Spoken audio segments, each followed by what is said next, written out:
Pada zaman dahulu kala tinggallah sekeluarga kecil yang miskin. Terdiri dari ayah, ibu dan satu orang anak laki-laki. Dalam keseharian hidup mereka sangatlah sulit dan pas-pasan saja. Terkadang mereka sulit untuk mendapatkan makanan. Anaknya yang bernama Malin Kundang terbilang sangat nakal. Setiap hari hanya bermain dan mengejar ayam peliharaan orang tuanya. Setiap kali berhasil menangkap, ayam itu selalu disiksa olehnya. Suatu hari ayahnya yang merasa hidup ini harus berubah. Mencoba merelakan meninggalkan anak dan istrinya demi mencari nafkah merantau ke negeri seberang. Yang kata kebanyakan orang di sana akan mendapatkan uang yang banyak jika berhasil. Ibunya dan Malin bersedih ketika mengantarkan ayahnya ke pelabuhan untuk berangkat merantau. Hari demi hari mereka menanti kehadiran sang ayah. Namun tak kunjung datang dan tak ada kabar dari ayahnya. Sang ibu harus bekerja keras demi mencukupi kehidupan mereka. Dikala ibunya berjualan, si Malin Kundang seperti biasa hanya senang bermain dan mengejar ayamnya. Sampai suatu ketika saat ia mengejar ayamnya itu ia terjatuh dan terluka di bagian lengannya. Malin Kundang pun menangis sangat keras karena rasa sakit dari luka itu.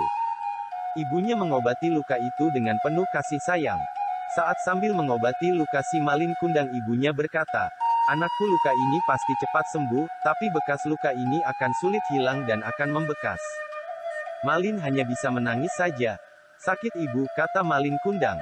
Hari telah berlalu dan tanpa terasa, si Malin Kundang sudah menjadi pria dewasa yang tampan dan gagah. Ia merasa bosan dengan kehidupannya saat ini, tinggal di desa yang sepi dan amat miskin. Ia bertekad dan membulatkan keyakinannya ingin merantau seperti ayahnya. Lalu meminta izin kepada ibunya. "Bu, izinkan aku merantau ke negeri seberang seperti ayah dan aku ingin menjadi orang sukses." Ibunya yang merasa sedih mengizinkan anaknya untuk merantau serta mendoakannya. Malin Kundang menyelinap di sebuah kapal dan bersembunyi di dalam peti kayu agar tidak ketahuan. Lalu berlayarlah kapal itu. Saat di tengah laut, tiba-tiba kapal yang ditumpangi oleh Malin Kundang dijegat oleh kapal bajak laut. Semua awak kapal dibunuh, dan mengambil semua barang yang ada di kapal itu. Lalu meninggalkan kapal itu terombang-ambing di laut. Nasib Malin Kundang sungguh beruntung karena di saat perampokan terjadi, ia sedang bersembunyi di sebuah peti kayu dan tidak diketahui oleh perampok. Saat ia keluar dari persembunyiannya, ternyata kapal yang ia tumpangi sudah terdampar di pinggir pantai dari pulau yang sangat subur, makmur dan kaya. Sesampainya di pulau itu, ia bekerja keras menghidupi dirinya. Siang malam ia selalu bekerja.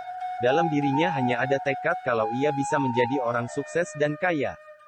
Akhirnya tekad dan kerja kerasnya itu membuahkan hasil yang sangat baik. Ia berhasil menjadi orang sukses dan kaya, punya kapal besar dengan 100 awak kapal. Ia pun juga sudah menikah dengan seorang gadis yang juga keturunan dari keluarga yang kaya raya. Suatu hari ia mengajak istrinya untuk mengunjungi pulau-pulau sekitarnya. Dan akhirnya tibalah Malin Kundang di pulau di mana ia dibesarkan dulu. Kapalnya yang sangat mewah dan bagus itu membuat penduduk terkagum. Kabar kapal besar bagus bersandar di pulau yang miskin itu terdengar ke kuping ibunya Malin Kundang. Dan sang ibu percaya itu pasti adalah anaknya yang sudah sukses.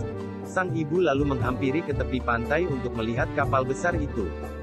Saat Malin Kundang dan istrinya turun dari kapal besar itu, ibunya dengan batin yang sangat kuat mempercayai kalau itu adalah anaknya.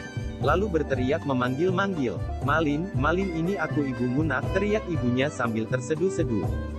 Seketika istrinya Malin Kundang bertanya, "Siapa itu Kakanda yang memanggil-manggil namamu?" Dalam benak hati Malin Kundang tidak ingin menjawab kalau sebenarnya ia adalah orang yang dilahirkan dari keluarga miskin di pulau terpencil itu. Lalu Malin Kundang berkata, "Mungkin itu hanya pengemis tua yang meminta sedekah kepada kita." Ibunya yang mendengar perkataan itu menjadi sedih karena tidak diakui sebagai ibunya. Ibunya terus mendekati dan mengatakan, "Aku ini ibumu nak, apa kamu sudah lupa dengan ibu?" Malin Kundang jadi semakin kesal, dan tidak mau mengakui ibunya di depan istrinya yang cantik dan kaya raya itu. Lalu menyuruh awak kapal agar segera menyingkirkan ibu tua itu dari hadapannya.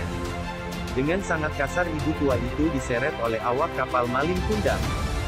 Saat diseret-seret oleh awak kapal Malin Kundang, ibunya berteriak, "Lihatlah! Bekas luka di tanganmu itu, hanya anakku yang punya tanda bekas luka seperti itu."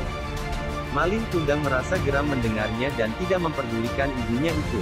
Lalu ibunya berdoa dan mengucap, "Ya Tuhan, jika memang benar dia adalah anakku Malin Kundang, kutuklah dia menjadi batu."